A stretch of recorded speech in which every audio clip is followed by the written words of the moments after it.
Good evening, everybody, and welcome. We are so excited that you could join us today on why anxiety can be good for you. My name is Alex Elliott. I'm the Senior Manager of Events and Engagement for the Public Programs Department of California Institute of Integral Studies, a nonprofit university in San Francisco. As many of us are descendants of settlers, immigrants, or descendants of those who were forcefully brought to this continent, we, CIIS Public Programs, must recognize and never forget that our university's building in San Francisco occupies traditional unceded Ramaytush Ohlone lands. If you're interested in learning more about Native lands, languages, and territories, we encourage you to visit native-land.ca. Now, let me first introduce our presenters, Tracy Dennis-Tiwary and Deanna Jimenez, and then we will get right to their conversation. Deanna Jimenez is a somatic transpersonal psychotherapist whose passion is to support those dedicating their lives to transformative movements. Deanna guides clients individually and collectively in establishing a solid mental, emotional, physical, and spiritual foundation as a pathway towards elevating collective consciousness. She's an assistant professor in the somatic psychology department here at CIIS and has a private practice supporting individuals, couples, and organizations. Tracy Dennis-Tiwary is a professor in the psychology department at Hunter College, the City University of New York, and director of the Stress, Anxiety, and Resilience Research Center and the Interdisciplinary Center for Health, Technology, and Wellness. She received her doctoral training in clinical psychology at Pennsylvania State University and New York University. She has published over 90 scientific articles in top peer-reviewed journals and delivered over 400 presentations at academic conferences and for corporate clients. She's been featured throughout the media, including the New York Times, CBS, CNN, NPR, and Bloomberg Television. And now it is my absolute pleasure to turn it over to Deanna and Tracy. Welcome. Good evening. How are you, Dr. Tracy? Oh, of course, call me Tracy. It's so great to see you, Deanna. And it's so nice to see your face since we just talked the other day and we just had one channel of communication. Now we have more. It's really nice to see you. Right. Well, I'm really excited to dive into your book that I thoroughly enjoyed because I've had many dances with many iterations of anxiety. So maybe we begin there. What personal experiences brought you or drew you to write this book? You know, I've been a scientist for 20 years. And, you know, I am a clinical psychologist, as it was mentioned. And I actually officially became a clinical psychologist on September 11th, 2001. Wow. So yeah, so the September 11th, I'm a New Yorker. I've been a New Yorker for over 20 years. And so I got my degree, you know, I became this official mental health professional on this really, you know, this day that changed everything for the world. And so in many ways, though, as difficult as our shared collective experience of that was, I also felt really more impassionate than ever to focus on mental health. I said, okay, this is the field that I need to be in. This is the time that we need to really make treatment accessible, really understand the science, really lower the barriers and destigmatize mental health. So I put my head down for 20 years. That way kind of went by in a flash. And really was very joyful in this life of as an academic. And it was only really about 4 or 5 years ago that I started chafing at the walls of academia, because I was looking up and looking around. And I knew we had great solutions. Because I knew the science. I had contributed to some of it. I know we have, you know, the clinical evidence is that we also have amazing wellness practices. And so, you know, for a scientist like me, I thought, okay, wellness has even moved beyond just self-help. It's actually science-based now. We have medications for people for whom that's needed at that time. But yet, anxiety disorders continued to be on the rise. And that was a focus of my work, emotional health and anxiety. And mental health in general, mental health disorders in particular, were also on the rise. So all of this that I devoted my life to, my professional life to, wasn't working. Mhm. And so I took a step back and I started to really think about what have we told people about mental health? Because in a prior life, I was an artist. Actually, I was a musician before becoming a psychologist. And I know the power of story from that perspective. And Right. I relearned the power of story as a psychologist, where so much of what we believe about our possibilities and our mental health and our potential shapes what we can be, what we, and so I just Right. really asked myself the question, what are we telling people about anxiety in particular? And that was the starting point for my book. I love how you won the creativity or the storytelling, and what are we telling ourselves, which shapes our experience. Um, and truth be told, there are many books written about addressing anxiety. So I want to maybe just see, like, what would you say? What is at the heart of this book? What do you want people to really understand? I at the heart of this book is the idea that we mental health professionals have to own up to some terrible mistakes that we've made. Mhm. And I see the heart of that mistake being that we have convinced people that broadly that mental health equals the absence of emotional suffering Hmm. or discomfort. And specific to anxiety, that anxiety in particular is best thought of as dangerous and a disease. Mhm. And of course, as mental health professionals, this comes from some very good intentions that if we medicalize mental health, we can be better able to treat it and we can get resources for it. And there's all this great motivation. But what happens when you think about a human emotion that's on a spectrum as a disease? Well, a couple things happen. One is that you start to fear and revile and reject it. You avoid it and try to eradicate it like you would any disease, cancer, COVID. Right. And so that's one thing. So the avoidance and the destruction of that experience is one thing. The second thing is that you start to think of it as a malfunction. So when you're anxious, Mhm. it's a failure of happiness, of mental health. And what do you do with things that are malfunctions? You fix them. Mhm. And these beliefs about when applied to anxiety in particular set us up for failure. They set us up to actually not for success. Let's put it this way. Sometimes, they set us up to not succeed at what I believe is an essential feature and aspect of being human, which is to experience anxiety. Mhm. Mhm. Um, you said in your book, the problem isn't anxiety, but our coping mechanisms. And you're really speaking to that right now. It's when we can, if I could use a word like reframe Mm. how we're using or expand how we're using anxiety, we then have choice. And with that choice, we then have possibilities of how to navigate it, use it as a supportive tool versus a hindrance or something to get rid of. That's beautifully put. And you can have that perspective, and that can still allow for the fact of anxiety disorders. So you can say, Yeah. if you treat all anxiety as a disease that you eradicate and avoid and suppress, well, it makes you avoid anxiety, which is Right. literally a recipe for making anxiety worse. Kind of like the whole, the old white bear effect. Don't think of a white bear. and Right. that's a silly example, but it really, the more you try to shove it down and suppress it, the more it roars back stronger than ever. That's how anxiety works. So the disease model makes us avoid more. It also makes us miss opportunities, as you say, to expand our view of what anxiety Mhm. might be. So that, and what I know as an emotion scientist, and I'm a clinical psychologist, but being an emotion scientist and actually devoting my work to understanding, well, what is an emotion? How do we Mhm. measure it? How do we fail to measure it? How do we, how can it help us? How does it get us in our way?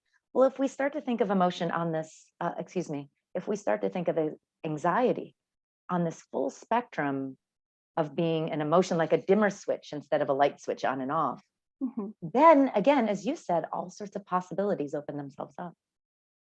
Right, right. And when you I guess what leads me to the next is, we say, when we're on this spectrum, then possibilities open up. And one thing you speak to is hope. And I really want to just bring that in, in the midst of all that we are experiencing collectively and individually right now. You speak of hope and anxiety as two sides of the same coin. Can you say more? That is one of my favorite things about anxiety. It's kind of what made me decide to write this book in a way, because I believe this with all my heart, and the science also backs me up of it.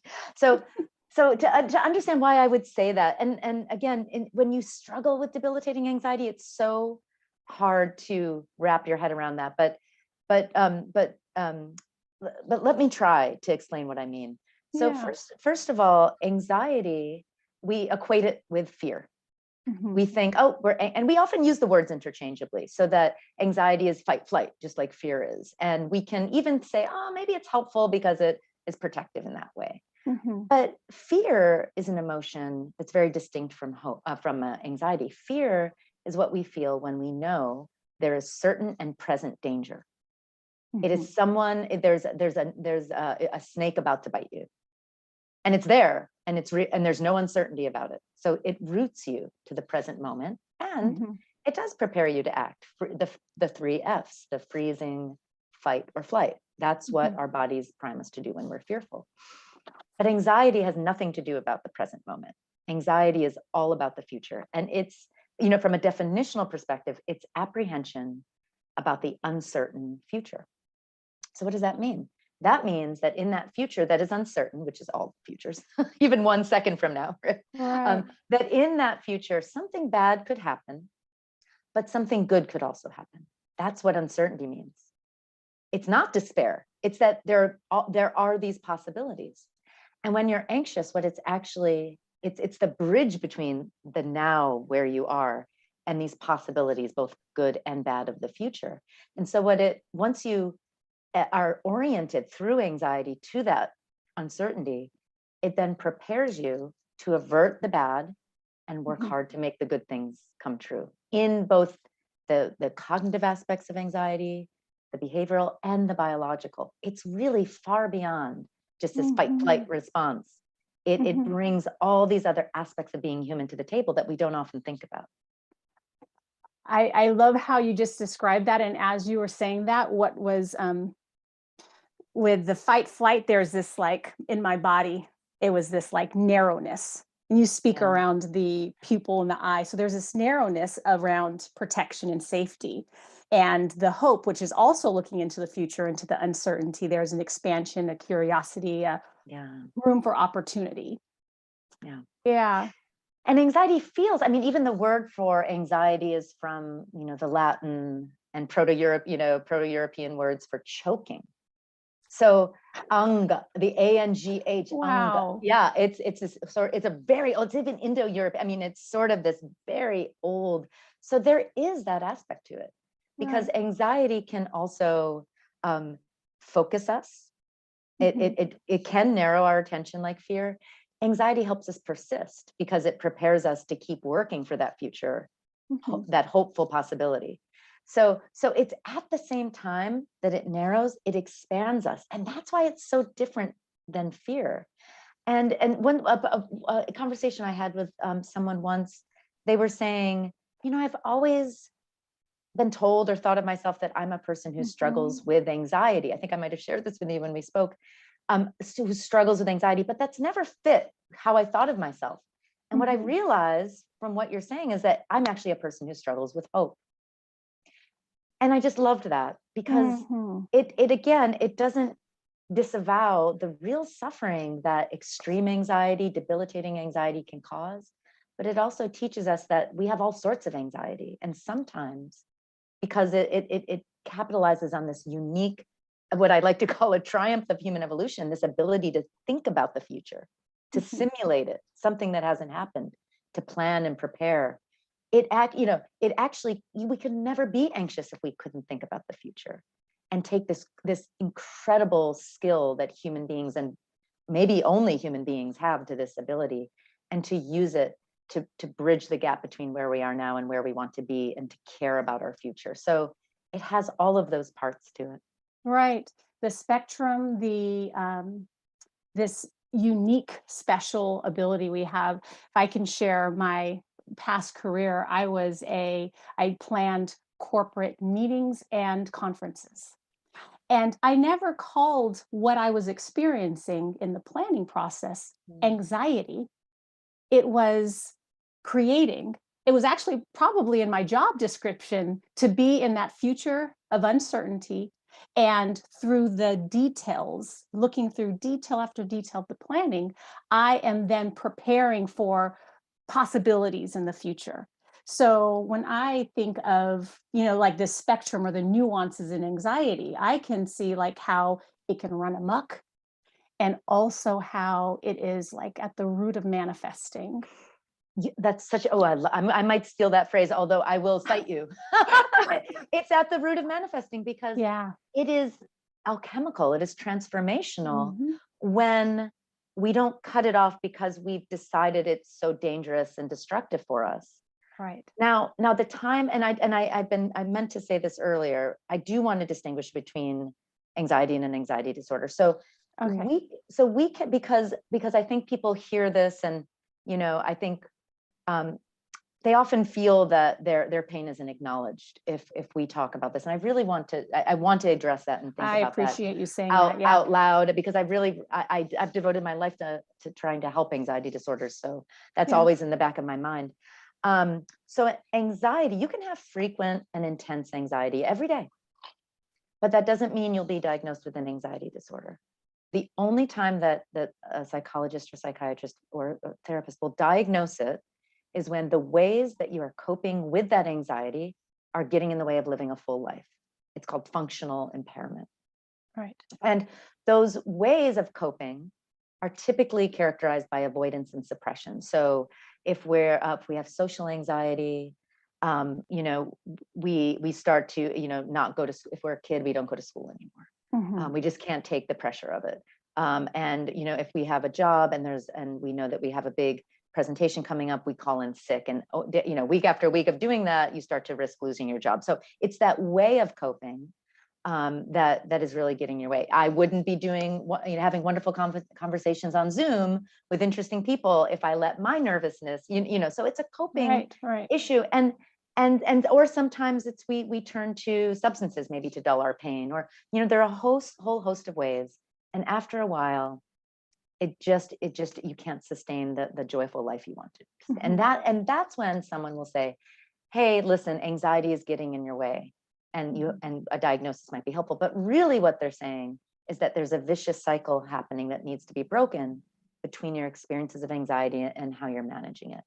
Now, we can have so many tough things that are going on in our life that the cards are stacked against us, right? So, we could be the best copers in the world, and we're just, and that balance, it's always that balance. So to say that anxiety is still an emotion that can help us does not take away from the fact that when we get into those cycles, and all of us are capable of it, we need to seek that support. And there's a whole range of things we can do. Why I think it's still important to talk about anxiety as a useful emotion is that the key to any of these therapeutic approaches is typically to engage with your anxiety and to stop avoiding it. It's literally gold standard treatment approach. It's in CBT, which is a very common treatment approach for anxiety disorders. It's called exposure and response prevention. So you expose yourself to what is causing anxiety. So say it's your boss judging you at work, or people judging you, and there's social anxiety. And the response that you prevent is not going to work anymore. And dropping off from life and never seeing friends and doing these avoidant things.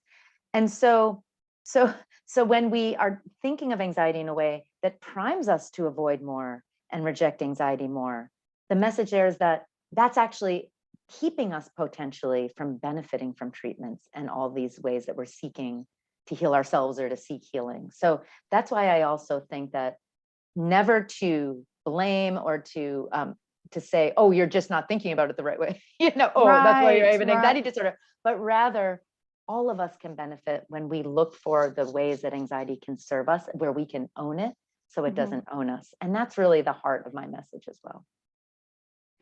I'm even taking a breath right there and appreciating that we did back up in order to really name that, because that can sometimes be part of a spiral, right? Is that like what I'm hearing you say is that when there is the turning towards anxiety, one, it can be seeing it as an opportunity for manifesting. Another can be, I need help right now. Like, and there are steps. So I think it all kind of is turning towards, and it can look in very different ways at very different times in many people's lives. And so not to eliminate that as an option, because we are, discussing anxiety and these other possibilities.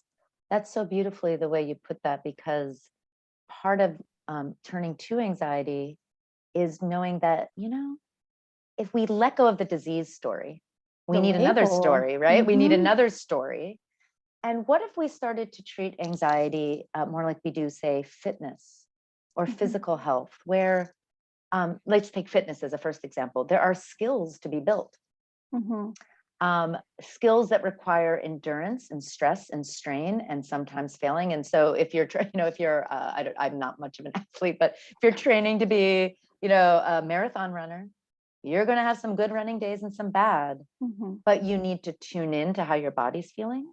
You need to know when you're pushing yourself too hard, right? And if you're, you need to say, oh, wait a second, that is actually too much, and I need to make sure I stretch and I do these things. Or you can say, oh, wait, that's a healthy discomfort, because that means that's how it feels when my muscles are getting that good burn.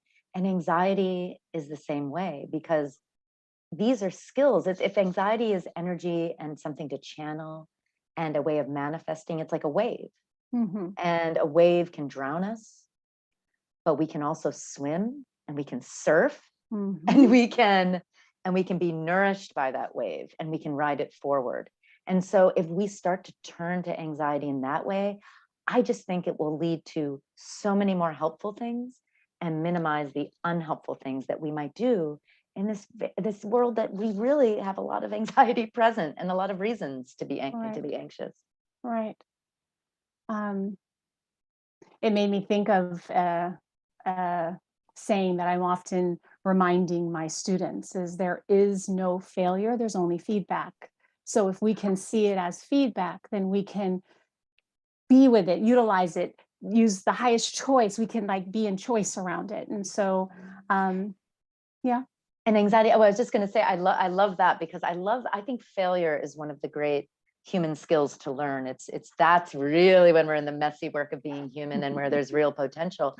And there's this great concept that Patrick Gaudreau, who's a Canadian psychologist, he coined the term excellencism. And people, we've talked about this and people who are more anxious tend to be excellencists. Now, the best way to think about excellencism is it's the light side to the dark side of perfectionism. Now, perfectionism we know is just toxic. It's this unrealistic, impossible standard of flawlessness. No, we're always going to fail eventually. And it actually leads to worse outcomes. So they're the law of diminishing returns. When you're a perfectionist, you don't know when good enough is great. You don't know when to stop. And you often are inefficient, don't get work done, and don't actually reach your full potential, because you're just striving after this impossible goal. And it's associated with many more negative mental health consequences. Excellencism, on the other hand, is having a tendency to strive for excellence, but knowing that you're going to fail along the way, and knowing that you have to fail along the way in order to get to excellence, right? And realizing and believing, and this is the other part that I think takes practice, believing you have the capability to be excellent. Oh, that's a big one, right? That's a big one. But people who are more anxious on average actually are better excellencists.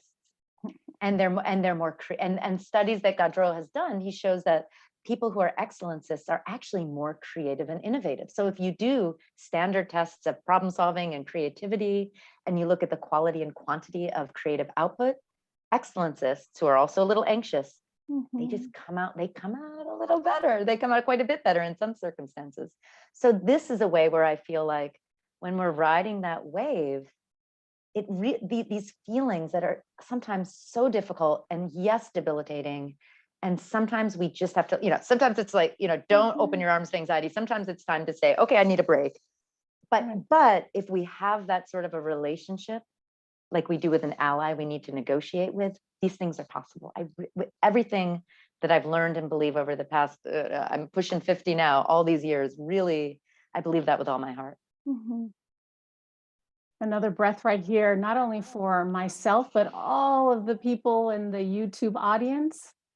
A shout out to all the excellent cis out there, just to allow the space for that to soak in, because that is so real, right? That perfectionism, excellentism, I love that reframe, or that new word in my vocabulary. And again, how to use something that might be perceived as heavy or negative, and how can it work for us?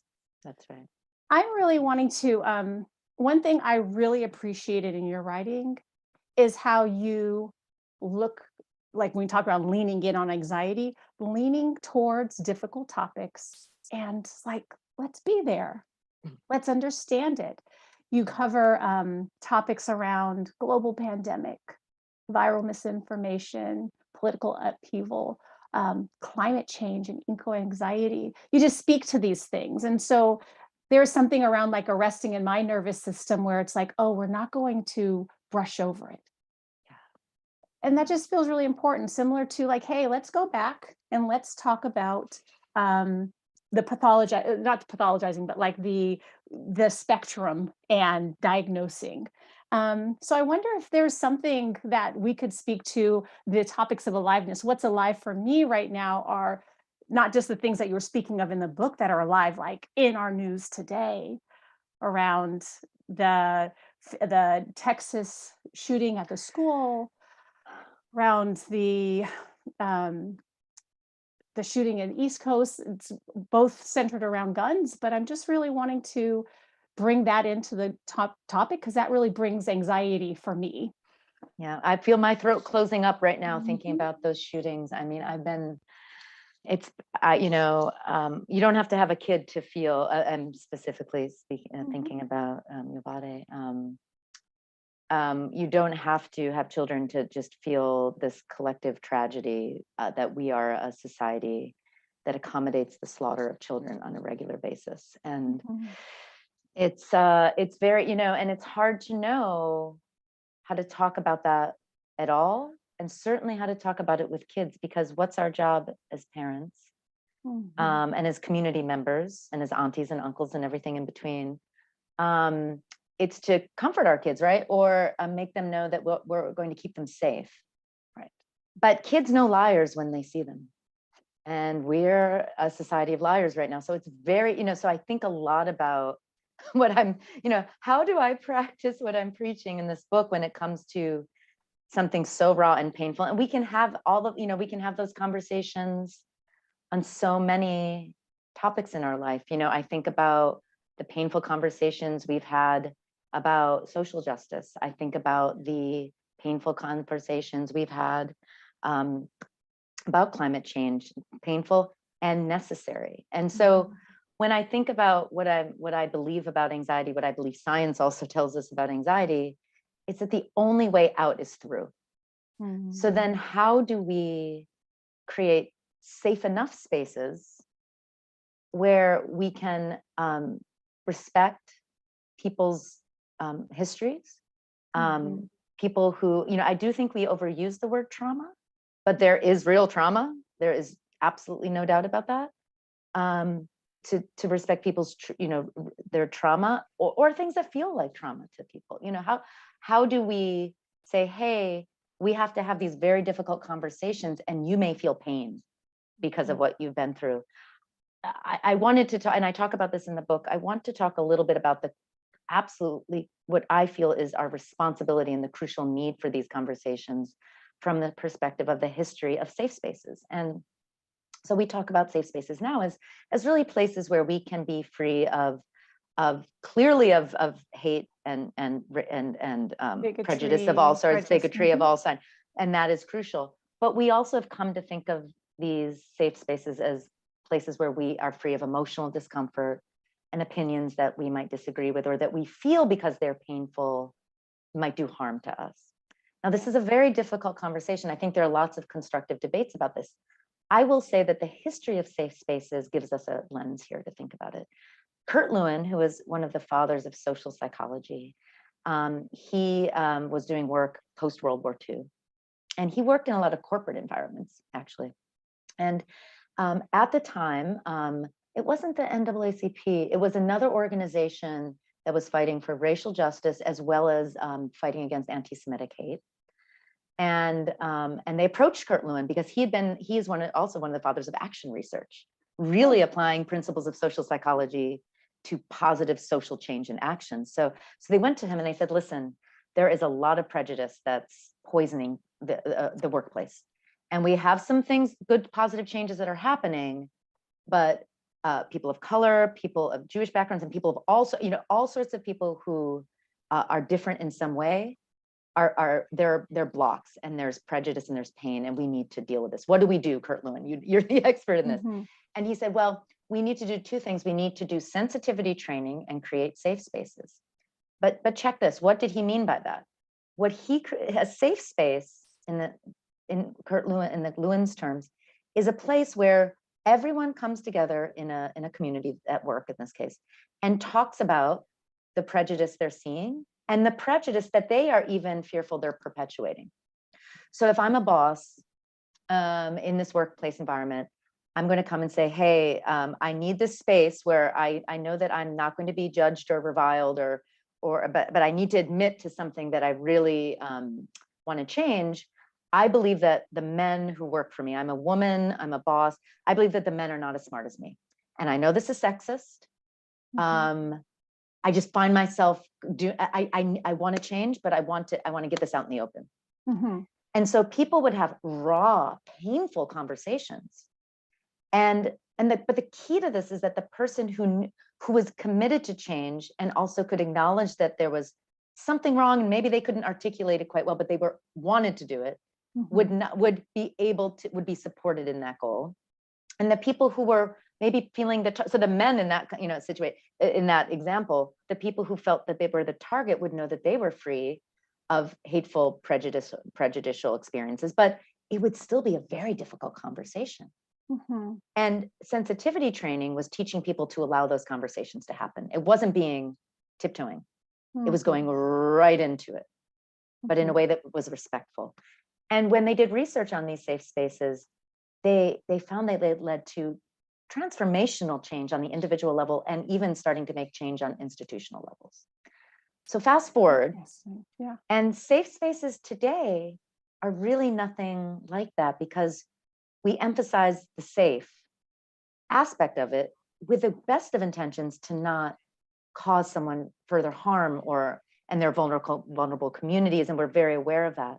But I think we perhaps have gone so far in that direction that we're forgetting the power of leaning into the sharp points of these difficult conversations and trusting each other that we actually can work for change together. And I think that might be a big opportunity cost, that our view of mental health and emotional discomfort is actually making worse, because we believe that emotional discomfort might cause us damage. Mm-hmm. And I do not believe, in almost all cases, I do not believe that is really the way that humans work.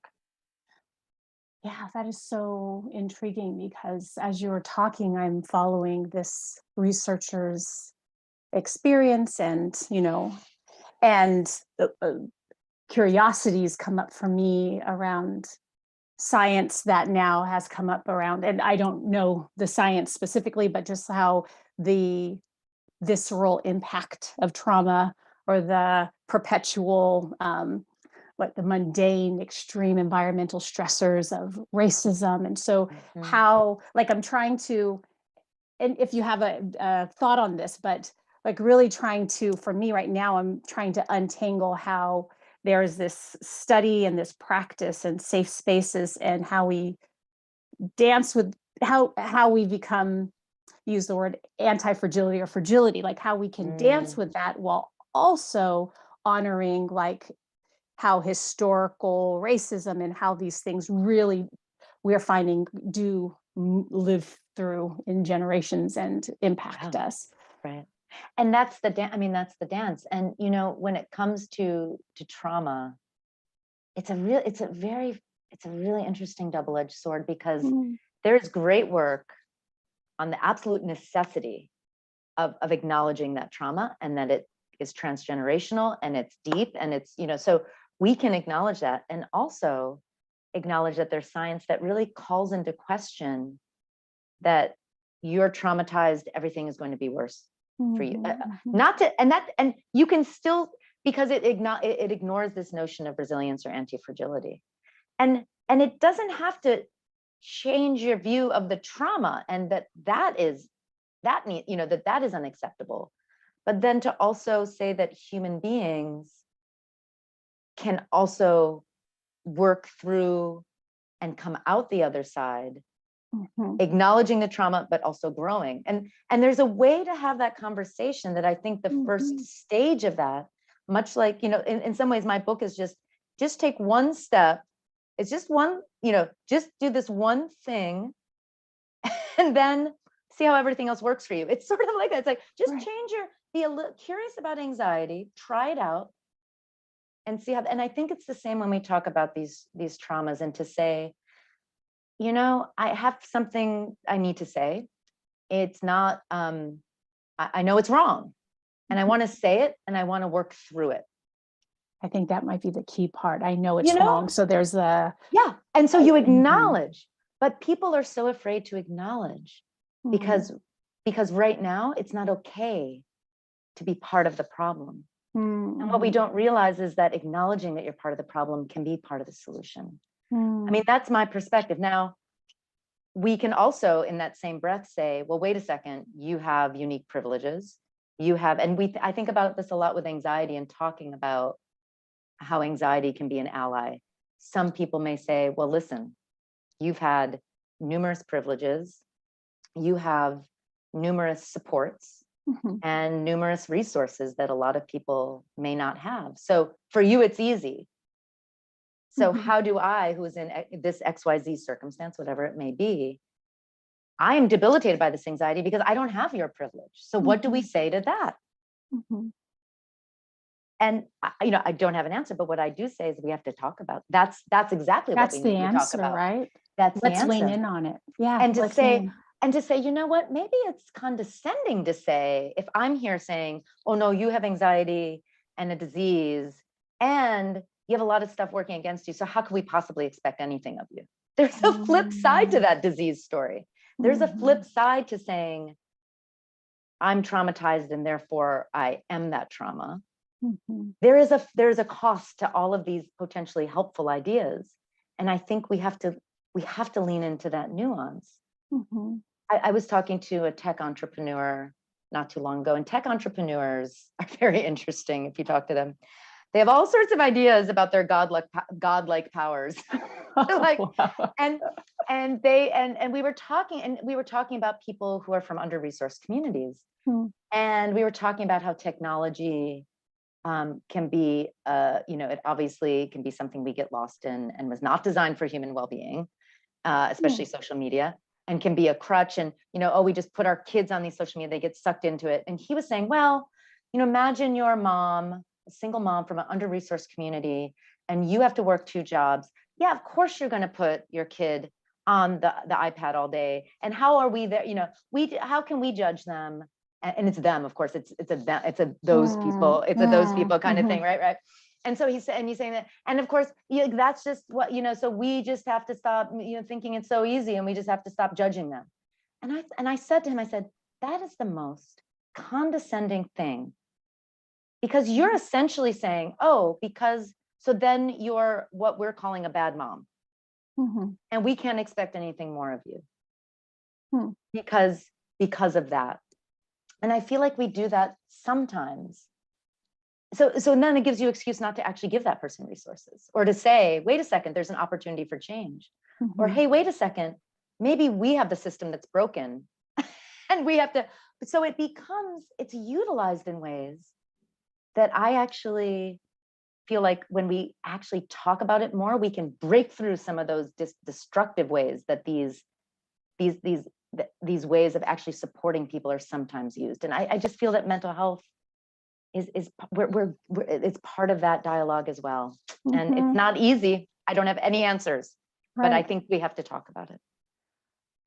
Everything you're saying, like it's not a period at the end of any of it. It is like the start of a whole nother dialogue.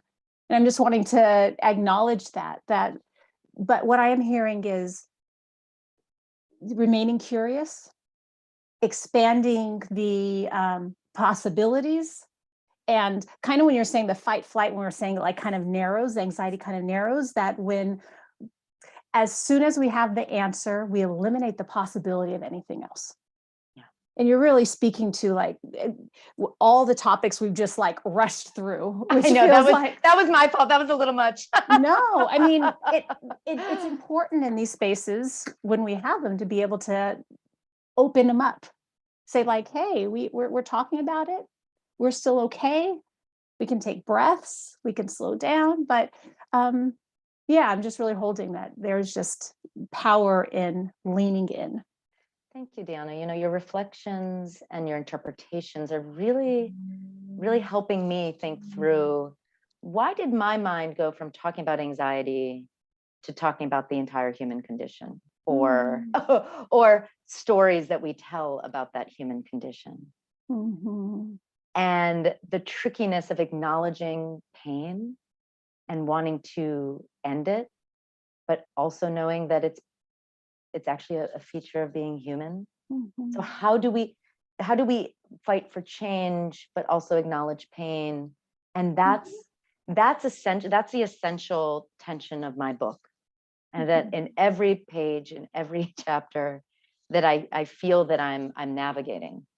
And what I try to do in that navigation is to surprise people with things about anxiety that they might not have been told before, or even that we scientists don't know that much about.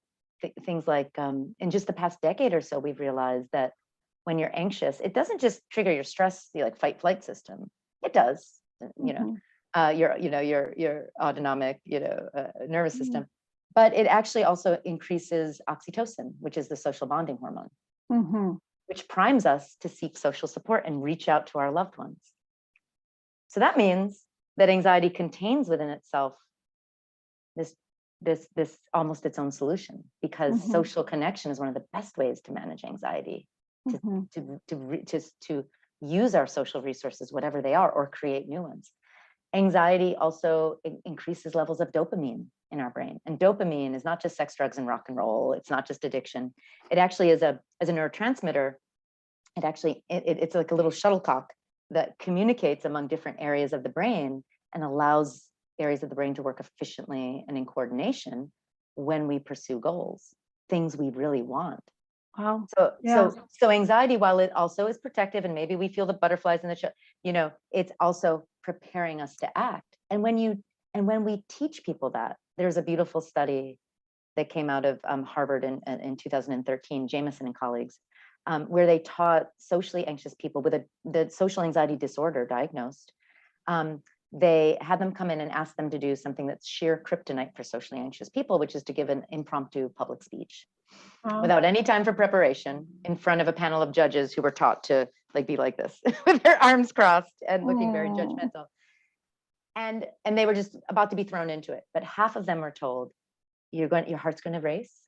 You're going to feel that sweat, but that is actually your body preparing to perform. It's your heart's pumping blood to your brain with oxygen so you can focus and think clearly. And here's some studies to show why that's the case. And here's evolutionary theory that shows how anxiety evolved. And so they were taught to think of anxiety as this potential ally that was preparing them. And the other half of the folks weren't. And what happened? They give the speech, and the people who learned to anticipate anxiety was going to prepare them had lower blood pressure, calmer heart rates, and they performed better. So their bodies looked like people who were primed to be, perform at their best, instead of people who were burdened and stressed out and overwhelmed. So again, this shift, even when we suffer from clinical anxiety disorders, like this group of folks did, These are shifts that we can do, we can practice, we can get better at it. Mhm. And that's the kind of boop, just like a little perspective shift, like Right. 45 degrees, or I think that these are powerful and we can all do it. You made that full circle because we began speaking around, as we were expanding the perception of anxiety, that it increases options, or possibilities. We also began at the beginning around the flip side of anxiety and hope. And you just came right back around, right? Came right back around. I started life as an artist. That's why my brain works that way. And I just had to train myself to be a scientist and think linearly. I'm glad I came back. Thank you. Yeah. I'm we have a bit more time, and so one thing that's really was alive for me when you spoke was being anxious the right way. You speak in your book around being anxious the right way, and so I wonder if we can begin moving into, like, okay, we've really spoken around like the complexity of anxiety. Yeah. Your book also shares like how to some steps or some framework on how to really support anxiety. Wonder if we can begin there. I love that. So that is a quote from a very old philosopher, Soren Kierkegaard. People have very strong feelings about Kierkegaard, but he was the patron saint of anxiety in many ways. He wrote a book about anxiety 180 years ago. And he says in that book, whosoever learns to be anxious in the right way has learned the ultimate. So I'm just sort of picking up and many people have, there's little gems that have been dropped along the centuries. And I feel like I just sort of pick it up and try and shine it up a bit and see if I can take it a little step further. But what does it mean to be, but that begs the question, okay, if anxiety is part of the human condition, what does it mean to be anxious in the right way? And in the book, I sort of have a aversion to self-help books in the traditional sense. And maybe these books, maybe no real self-help books are this way anymore, but it used to be that there was this feeling that there's this really almost toxic standard of positivity where you have 50 boxes to check off. Here's what it means to be a healthy human being, or to do this right. And it's like, check, check, check, check, check. Oh, I missed 23 and I missed 47. And I guess I'm a failure. So I very much, the real focus of the book is just this one act of being curious about anxiety. But as you say in that last chapter, I do present a framework. And the framework goes something like this. I hope if you've read this book, you'll consent to being curious about anxiety and to think for a moment that it might have some information to give us, because all emotions are information about where we are in our world and what it means for our well-being. And so the very first principle, there are three, and I was raised Catholic, even though I think I will always think in threes because of that. The very first one is anxiety is information. Listen to it. And what that means is sometimes it just means being curious. That's the first step, because we're open instead of shutting it down. It also means that we need to give words to those feelings that are sometimes not so easy to understand, because anxiety isn't just this little, it's not this neat little box that we open up and there's our anxiety. It's messy. It's often there are other feelings that are mixed in with it. But we know there's so much, and I'd be really interested in hearing from your perspective as someone who does body work as well and thinks about the somatic aspects of emotion is in our body. When we give, this is intellectual, but when we give words to those emotions, it's called emotional granularity sometimes, and give it that specificity, it's actually a form of emotion regulation. It actually immediately helps us start to work with it. And I think the body work we do around emotions do exactly the same thing. It allows us to listen to the messages so that that anxiety might be giving us. So we know, okay, sometimes it's a call to panic, but really anxiety is a signal that tells us there's something we care about in the world. There's uncertainty. And we still believe that we're in it to win it, like we have what it takes. So that very first principle that I outline is just, considering that it's information, practicing listening to it, words. I talk about cross-cultural words for anxiety and how our words for anxiety shape. thinking, or maybe it's body work that allows us to connect with those feelings. But again, it's giving the inchoate, a form. And that's really the first step. Right. And then once we've listened and we've given it that chance, ourselves a chance, because anxiety is not outside of us, it's a feature of being human. Right. Then we may decide that it's not useful information. So I would never, ever tell someone, oh yeah, every experience of anxiety, you should just like white knuckle it through. And it's like, just do it. Right. And, well, right. no, actually what all I'm saying is, well, listen to it. Yes, always listen to it, but then you're going to sometimes realize that this is useless information, that it's too overwhelming at this moment. When I wrote this book, it was in the pandemic. And in the book, I detail a couple experiences I had where I just had unmanageable anxiety. There were just things going on in my life that I could not, there was nothing I could do.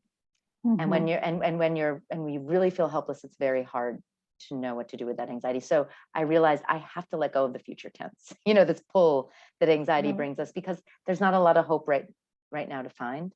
And I need to immerse myself in the present again. So that's really that second step. If it's not useful information, let go of anxiety and do those things that we know to do in our lives that immerse us in the present. For many people, that's body work, exercise. It might be seeing your therapist or it's talking to that friend that always makes you feel like yourself, right? It's music and art and dance. It's I like to write poetry, and it's very bad poetry a lot of the time, but it puts me in this completely different state of mind, and that brings me to the present. So that's, and to be empowered to know that we can, in this kind of like riding that wave, we can be in the future tense, and then we do have the skills to let go of it and come back to the present. Right. Right. And somatically, you're really speaking to that. If you're in that end, it's like they're, for whatever reason, not ready to be there.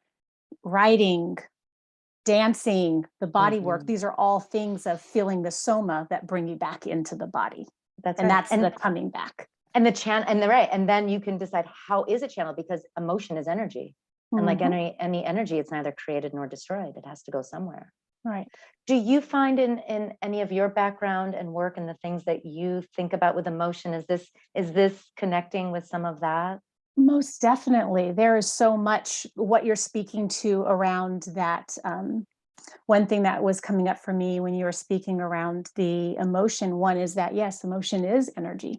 So the leaning in, the being curious, and without judgment. I feel like that just feels so important, right? Without judgment, that when I can be with this without judgment, then opens up the space for curiosity. And with the curiosity come the options. That's right. Right. And that's what you're speaking to. That's right. And it's a North Star too, because I had just something small that happened with my son the other day. He had a test coming up at school, and he was nervous about it, but he'd studied a lot. And he said, Mom, I studied, I did my work. I still feel really nervous and I'm worried. And he said, you're the expert. You wrote a book on anxiety. What should I do? He's 13, so you can. And I said, well, first of all, it sounds like you care about this test. And he said, yeah, I really do. I've worked very hard this semester, and I really like math. And so I really care about it. I said, so, okay, that's amazing. It also sounds like you have prepared, but is your worry telling you that maybe there was anything you missed? And he said, well, actually there was that one type of problem that I kind of skimmed over because it was hard and I don't think I fully understand it. And he said, well, so maybe let me study for another 10 minutes and see what that does. And so he studied, and then, so the anxiety had risen and the worry, and then he took action. And then he came back and I said, so how's your worry? How's your anxiety? And he said, well, it went down as I was studying. And I said, oh, maybe that means you were on the right track. And he's like, I think it was. I think I was on the right track. Now, I should also say, because I think that we all, like, especially psychologists who tell people how to fix everything, we have to tell our fails or our like non-perfect outcomes as well. So then he goes into the test. I'm thinking, he's got this. Like, yeah, I did it. I did it. I'm like a little prideful, right? So he goes, and then he comes back. He's like, Mom, I panicked in the test. He's like, Oh, poor baby. but I said, well, tell me about it. And you know, his version of panicky means he is a perfectionist. I'm working on making him more of an excellencist, helping him find that. But I said, well, what does that mean? And he said, well, it means I think I got XYZ wrong, and I probably still, you know, I passed, but then I said, okay, so what, you know, what happened? Right. He said, when I got nervous, I didn't remember to read the question. And so again, you know, and I'll make this story, it's a long story, it's a very long, but the short version is we leaned in on it more, and he decided he would come up with a mantra that was something like, when I panic, read the question. When I panic. Really basic, right? Really basic. Really basic. And he was able to use that in the next test, and he made that, and so he kind of, it was a step up and a step down, and then it was another step up. So he rode that wave. And when we, for ourselves, and this to all the parents out there too, when we see our kids and all we want to do is protect them and help them, and God, we don't want them to suffer. But when we believe that they're not fragile, they're not teacups that are going to break in a million pieces, but they're anti-fragile. They're like the immune system that only can work when it gets germs thrown at it. They're like muscles that atrophy unless you work them hard. Right. Kids' emotions are that way, and they can do it, and we can get it wrong, and then we can make it better. So that also is at the heart of what I'm trying to convey with these kind of principles of listen, let it go if it's not working. And then I'll stop now because I think we're about at time for questions, but I will say briefly, the third step, which I think anxiety is really good at, which I told that long story to illustrate, was that it points us to purpose. It points us to what we care about. If not always, but a lot of the time, to what matters to us in the world and what we hope for. So that if we can say, okay, I'm ready to turn back to my anxiety, what can I do with it? We hitch it to purpose. We hitch it to what we care about, because that's what it evolved to help us with. Right. To navigate the uncertainty, to bridge the gap between where we are now and where we want to be in that uncertain future. So connect it to what matters to you, whether it's a big purpose, like working on climate change or gun violence, or a small purpose, like I just want to make sure that I make more time to connect with my best friend every week, because that fuels me. Whatever that purpose is that gives us meaning and makes us feel more ourselves in the world, leverage anxiety to help you do that. And that's going to be how we can really be anxious in the right way. Right. What a beautiful world it would be if we could all use this anxiety towards really manifesting our purpose. Yeah. We're coming to time to begin the Q&A, but I have one of my many favorite things that your quotes in here, and you said you're speaking to your son, and your son Kavi asked, "How can we be anxious and hopeful about the same thing? Like, this doesn't make any sense." And the answer you gave him was, "We're only anxious when we care." And there is so much to care about. And that just really speaks to everything you were just saying, as well as I'm hoping our audience can really take away that we do anxiety the right way. So thank you so much for this time, this one-on-one time I got with you. Now we're going to open up to those that are watching, questions from the audience. Oh, thank you so much, Deanna. What a lovely conversation this has been. Thank you so much. Thank you. What do you wish you knew as a younger person about anxiety? that you know now as an accomplished researcher, psychologist, and author? You know, when I was a kid, a teenager in particular, I had mental health struggles. It was not anxiety so much. I was clinically depressed when I was a teenager, and I did have some, and often anxiety, clinical depression and anxiety is comorbid. They kind of happen to each other. They egg on each other oftentimes, and I did have a panic attack when I was a kid. So there was anxiety, but my real struggle was depression. And it's funny, I very specifically, I think, didn't write my first book to be about depression because it was too close. It was like, all right, I have to figure out how to think about this thing that's hard, but a little easier for me than depression. So, but I did, I've always been I'm a perfectionist in recovery because I have found a way to be an excellences to my life, and it's brought me a lot of joy. And so that perfectionism was a struggle for me as a kid. And which is anxiety, right? Is driven by anxiety. You're trying to take away the anxiety of just not getting it right or being who you need to be. And I was very unforgiving of what I thought of as my weaknesses. So I think what I would tell that person is that that your weaknesses, these things that you're really hating about yourself, are exactly the things that are your greatest gifts and your greatest opportunities. And it's not going to always work out. It's going to be, and you can talk yourself blue, and everyone can throw, platitudes at you and say that, they can say, oh, anxiety is a triumph of human evolution, like I do. And they can, and it might not feel, and it won't feel good. And it will feel like maybe that no one understands really what you're going through.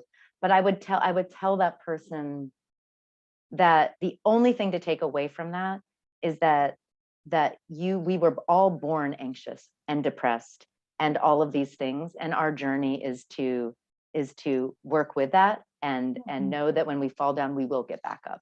And just to be forgiving of oneself. I think that's at the core of thinking about our difficult emotions like anxiety as part and parcel of being human instead of this alien disease. I think that's at the heart of why I think it's so important as well, even when we can acknowledge that anxiety disorders are real and debilitating and we need to support them. So I think that's the big takeaway there for me. That would be your big takeaway, right? Appreciate that. We have a question from Mary. Mary says, I've had panic disorder with agoraphobia for almost 25 years. I see the benefit of explaining my disorder as a disability to people who don't understand anxiety, because it helps them understand that there are things that I either can't do or find extremely challenging to put myself through. I appreciate your perspective on reframing anxiety as a disease, but how can I do that and also help my loved ones better understand that I can't just get on a plane or take a road trip or, any of these things because my anxiety or agoraphobia without extreme amount of mental preparation and or medication? How do I explain that? Hold that balance. Yeah, this is such an important question. It's one I really want to constantly be in dialogue with this question because I think that if we can have these conversations and figure out how to acknowledge that pain and also try to figure out if there is value to still shifting away from this disease story, that's where we'll find the answer. So Mary, thank you for that and for sharing that. I don't know your personal experience so I'm going to I won't speak exactly to what you said, but I'll speak a little more abstract because I just can't understand your particular lived experience. I will say that we know that panic and agoraphobia, they used to always be diagnosed together. Actually, you could not have one without the other almost, because of course, the fear of going out in public is linked to this fear that you might have a panic attack. In most, there are effective treatments and they don't work for everyone. Effective means they work for many people. They don't work for everyone, but they are effective for many. And the heart of the treatment for panic and agoraphobia is that thing if you caught it earlier that I mentioned before, it's exposure and response prevention therapy, which means that as difficult as it is, and people need to understand how difficult it is to say, get on a plane or do certain things, the only way to make that less difficult is to gradually expose yourself to it. And then to prevent yourself from avoiding it. Now that is the work that is incredibly difficult work. It's often the work of years or and can be a work of a lifetime. But that is the gold standard treatment. And so the message of saying that we know that there are anxiety disorders, never discounting that, but also saying if we think of all anxiety as a disease, which means we don't expose ourselves to it because it's a disease, we have to eradicate it. And we don't, prevent ourselves from avoiding it because it's a disease. Until we change that narrative, we won't be able to benefit from these treatments that do help many people, because we'll be in this this mindset or this cycle. It's kind of more of a cycle, right, of the anxiety and then what we do with it. I think we will be more stuck in that cycle rather than find ways, if there are ways, to step out of the cycle and create new skills and habits. So again, that is but that's an abstract answer to what we know about panic and agoraphobia in general. And there are, I don't know if there have been treatments that you pursued, but there are, for some, as I said, very effective cognitive behavioral therapeutic approaches and other approaches as well. So that's sort of, I think that's what I'll say to that. And thank you again for bringing that to this conversation. Yeah, thank you, Mary. I can just speak to and there is something that was catching my eye in Mary's, how, because there's I appreciate this reframing. So this might, as you're saying, this might be a lifetime, but how do I move on my journey of healing or, addressing the anxiety and agoraphobia, but how can I do that and also help my loved ones better understand? And I'm just really wanting to just hear Mary, right? As you were describing, how it can, I'm just wanting to really connect to that suffering when others aren't seeing our experience. No, that's right. And that actually clarifies something for me, because we're not saying that anxiety disorders don't exist. What I'm trying to say is that we in our internal world change our view. And even if others change their view of what anxiety is, it doesn't discount the validity of an anxiety disorder. So we can have both in that sense. And, there's good evidence that we need our loved ones to support us, but that sometimes they can actually be part of that cycle for us. Now, again, I don't know, I'm not going to talk about individual experience, but I will share that there is a new treatment that has been developed for parents and kids, actually. So kids who suffer from anxiety disorders, including social anxiety disorder. And it's called SPACE. It's Ellie Lebowitz and colleagues have developed it. It's out of the Yale Child Study Center.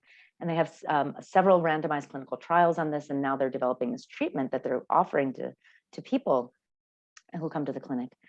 And the heart of it, it's called SPACE, which is Supportive Parenting for Anxious Children. And typically when kids present with an anxiety disorder, they receive cognitive behavioral therapy, just sort of like I described, right? And if they don't go to school because of social anxiety, or they won't sleep in their beds, kids are taught skills to help cope with those feelings and to start going to school again and to sleep in their own bed gradually, little by little. But with SPACE, the intervention, the kids don't get any therapy.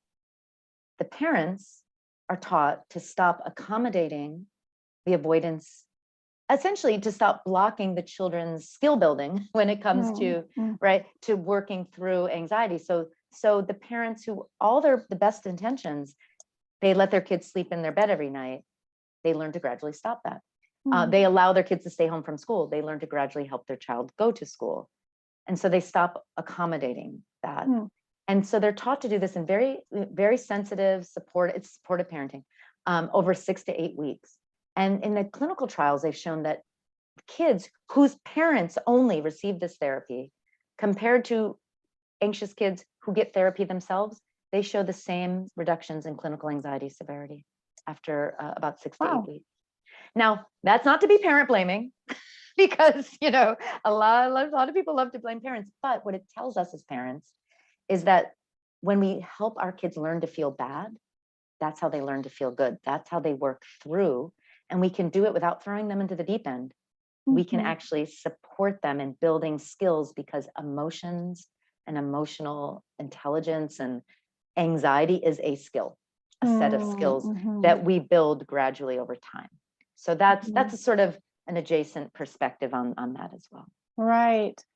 Yeah. And that sounds so interesting. I haven't heard of that before, but yeah, there's something around when we support the parents, like we've been using the word leaning in, when we support the parents in leaning in on maybe what supports a system in the family, the family system that our children naturally adjust or eventually. Yeah. Well, they have the scaffolding to Mm. build those skills and to develop them like any skills, which takes time and practice.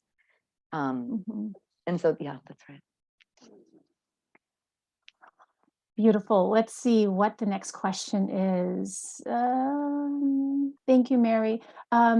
Were there moments you had with anxiety that inspired you to write the book and add texture, nuance, where there hadn't been before in writing on this topic? Oh, so much. That's a great question. So I this book took me about 3 years to write, and you write the book proposal, you get it out there, you got to get published, and then I started writing in earnest during the pandemic, and then I finally got my publisher to respond to it, and they said, "This is terrible." So I threw out about 150 pages. Oh, And I don't feel too bad for me because so I threw it out and talk about anxiety, right? But I realized I had to talk about practicing what you preach. And I was connected with an editor, a wonderful editor, Bill Tonelli. And he's like my father confessor, my shrink, my consigliere. We're both Italian American, and so it's kind of nice. He's and he helped me find my voice. And I didn't realize, because I could have been like, oh my God, the publisher hates this. This is over. Like, how can I just wrote for I wrote 8 months of material and they said it was terrible. When I just engaged in those terrible feelings, I was able to say, you know what, I need support. I've never written a book before. I've written I don't know, 100 scientific articles or whatever it is. I don't know how to write a book. That's okay. Okay, let me get that support. I found an editor who wasn't going to write things for me. He was going to help me find my voice. So I was able, when I recount this story in the book as well, during the pandemic, my husband is actually a producer on Broadway, and and he had just launched a show, and the pandemic happened, and a lot of stuff happened around that, and there was a particular moment when things were really, really tough in his life. Now, it's almost harder when you're anxious about someone else in some ways because you feel so powerless, and I was still writing this book, and I was thinking, wait a second, what are my principles again? Okay, listen to anxiety. If it's not, and none of it was working. And then I got to the third principle, which was, and it helped me really, I think, enrich what I thought about this principle,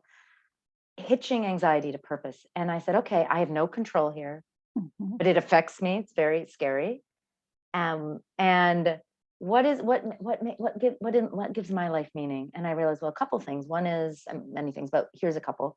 I really want to be a good, it matters to me that I try to be a supportive family member to my family, that I'm a support, like in these moments, my partner, when he goes through these I bring my best to the table that I'm capable of.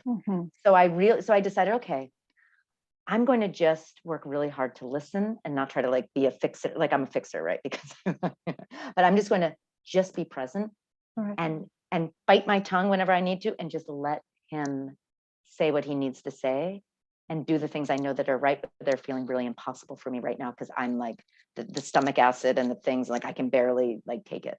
But I did that, and what I found is that when I hitched that anxiety to that purpose. And I saw that there was some, it was okay, but that's good. That was good. That was kind of helping. Okay, that's, that felt good. And that helped me get a foothold again. And then I started writing, because writing gives me a sense of purpose. And I wrote about everything that was happening. And it was terrible writing. I mean, it was like nothing that I would ever share with anyone. But I was able to say, I am a writer. I love writing. I use that anxiety to try to storytell, to think, what could I do with this that might be useful down the line, or lead to, maybe it's material for my book. And some of it did end up material in my book. So I just, and there were, other examples, but I think I really learned in those moments when it's not useful. Mm-hmm. To really understand that I'm telling you anxiety is useful, but it's not always useful. Mm-hmm. And we still have to be able to ride with it and think that it's not going to break me, because it's actually a part of being human that serves us, even when it's not serving us in the moment. Mm-hmm. So I think that was really struggling myself with that. It helped me get some more nuance into the book. I hope. I will vouch that yes, you did. That's one thing that I really appreciated about your book, that you were able to give the science. It's just everything that you're saying, like your history as a science, as a researcher, it's like you're able to really bring the nuances of scientific research, and you brought yourself forward. I felt that examples of your son and things that you're navigating, it really brought your humanness. So it's not just, this is what I'm saying as a researcher. Yeah. This is what I'm saying as a human moving through this with everyone else. We're all, on the same stage doing this thing. And yeah. Thank you for saying that. That's very important to me, because the medium is the message a little bit there, because the work of being human is messy. Mm-hmm. And we have this ultra optimization, like we're robots. We treat ourselves like we're robots, where we constantly have to be efficient and optimized. And so if I can talk about anxiety in a way that's a little messy, that's really great. I'm really happy to hear you say that. Thank you. Yeah. We have 2 more questions and like 10 more minutes. So I'm going to see if we can answer both of them. One of the questions is, how do we tactfully advocate for brave spaces, in addition to safe spaces? Oh, it's so hard. Gosh, I don't know. I think there's also, I think there's some generational differences here that I want to acknowledge, because I am a dyed-in-the-wool Gen Xer. Actually, if any of you are and read the book The 90s, which Chuck Klosterman's book, which is, the thing about being a Gen Xer is that you're anti-authoritarian and you think you're so like, you would never sell out and conform. And then when you realize that the conformity is that you won't conform, and you're like, I'm a total, like, it's like, there's no winning. There's no winning when you're a Gen Xer. But anyway, the thing about, I feel like people, who are more my age, and then trying to bridge a gap in talking with younger people coming up now, is, we love to malign the millennials and the Gen Z, where it was like, oh, they're so, they're emotionally, dysfunctional, and they think that we owe them everything, and they always want to take their mental health days, and we're really right. And right, and so we're really down on them. But what I have come to realize, and I can't say that I've never said anything. I'm going to just like come right out and say, sometimes I don't see eye to eye with some of the stuff, but I've come to really feel that the Gen Z in particular, and millennials, they are the powerhouses, because they care. How did they come into this world that we gave to them? I mean, talk about just, you can just start ticking it off. It's like, oh, the American dream, that you can actually work hard and succeed, out. Oh, that, there's a beautiful world that you're going to be able to bring generations of children into, out. Oh, you can actually go to school and maybe like know that you're going to be safe. I mean, the list goes on about this world we've handed them, but they still care about it. And they care about people and about feelings, and they want to talk about mental health. It's amazing. Right. For me, I don't always think that maybe talking about mental health, you can do it in helpful ways and unhelpful ways. And, so I like to say, well, they're doing all these amazing things. We have to support them. But maybe we can also suggest, hey, can we have a discussion about whether that way of talking about mental health is going to be as helpful as some other ways. And let's contrast and compare. Mhm. So I think about safe spaces and brave spaces in that way too. I think that if we want to put ourselves in bubbles where we are not exposed to differing opinions, I think that's a mistake, out and out. I know people will disagree with me on that. I think that, you know, that a lot of us became aware of safe spaces when there was the huge debate at Brown about discussions of rape culture that were happening. And there were two academics that came, both women. One of them sort of thought that was advocating that, yes, we are in a rape culture, and the other was taking issue with that. And students didn't want that speaker who was taking this other position to come, and created safe spaces around that where they didn't have to be exposed to those ideas that they disagreed with. Mhm. I think those kinds of safe spaces really don't lead to many useful outcomes. I think that it makes people believe that difficult emotions damage us, and most of the time they don't. So there is trauma and there are situations, but they're actually not the majority. Mhm. So, and I think the inability to have a discussion with someone you really disagree with, sometimes there's not discussion possible, but sometimes there are many opportunities when there are. Mhm. And that's how you actually create allies to say, you know, we can disagree and we can still work towards similar goals and find those spaces. But we're so intolerant of that discomfort. And so we have to have those, you know. So I don't know that I can say what is a safe space, what is a safe enough space, what's a brave space yet. But until we actually start to challenge some of our assumptions about that, which takes a brave space, I Mhm. just think that we can't figure it out. So that has to be the starting point. And again, I know that people might disagree with that, but I welcome that disagreement and really hope that there can be productive conversation around that. Mhm. That being an example too, right? I welcome that disagreement. Yeah. Let's Yeah. talk about it. Yeah. Wonderful. Well, we have one more question. Perfect. Have we timed this perfectly, Deanna? How did that happen? Excellentism. There you have it. Oh, beautiful. Oh, beautiful. And a little luck. Can you speak more to the definition and differences between perfectionism and excellentism? Yes, thank you. It's one of my favorite topics. Thank you. So perfectionism, and I think one way of defining it, so I defined it before in sort of these simple ways of, it's this rigid standard of flawlessness, that the only way to succeed, it's really a definition of success and failure, right? That to succeed, there has to be 100% flawlessness in order to count as a success. Otherwise, it's a failure. Mhm. And and why anxiety is linked to perfectionism is that it's actually an attempt to avoid anxiety. And this is how. So you're anxious, say you're anxious about giving, you know, being interviewed on a podcast. And so you decide, you're a perfectionist. You say, I'm going to prepare, and I'm going to keep going over my notes, and I'm not going to stop, and I'm going to do it till 3 a.m. the night before. And I'm going to, and what happens is your ideal of what this perfect performance is unreachable because it's flawless. Mhm. And you start to lose the granularity of actually knowing when enough is enough.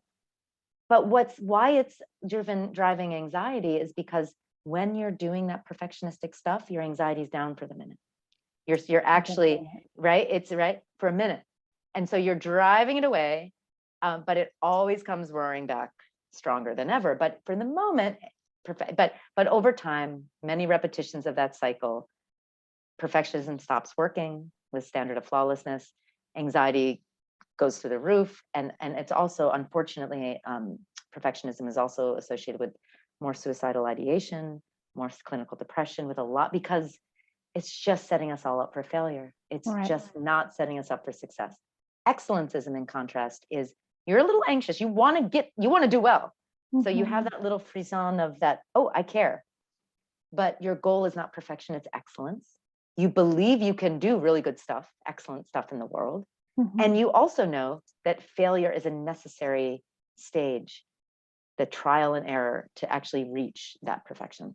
I'm going to forget, and this is where I better be in excellence with this because I always forget who said this quote. And it's, I keep on wanting to say Newton, but it wasn't Newton. It was an inventor, American inventor in the early part of the 19th century. Anyway, he said, he was an excellence. He said, I haven't failed. I've just discovered 10,000 ways that won't work. The light bulb. Yes. Oh, yes. And I've repeatedly forgotten who said that. Everyone's going to look it up or know immediately who I'm speaking of. But that is what an excellence is. Mm-hmm. Right. What a perfect way to pause this conversation. I so appreciate all of the wisdom you've brought, the expanded perception of anxiety, which gives so much more opportunity for us to be in it, lean in it, and be in choice around it. So thank you so much, Tracy. Oh, thank you, Deanna. And I have to say, there are some conversations where, I just sort of like, oh, let's talk about the book, and you go through, and there are other conversations like I feel that we've had today where you have really expanded my thinking about this topic and deepened it. And I'm really grateful for that. Thank you. It's been such a pleasure speaking with you. Thank you so much. And now let's bring back Alex to say goodbye. Thank you all so much for joining us this evening. We hope you'll join us again for more of our upcoming talks and workshops. This conversation was recorded tonight, so if you'd like to watch it again or share it with your community, it will be available on our YouTube channel at this same link and later on our Facebook page. We're also going to feature this talk on our podcast, which you can find at CIISpod.com or by searching CIIS Public Programs on your favorite podcast app. Thank you again for joining us and have a wonderful night.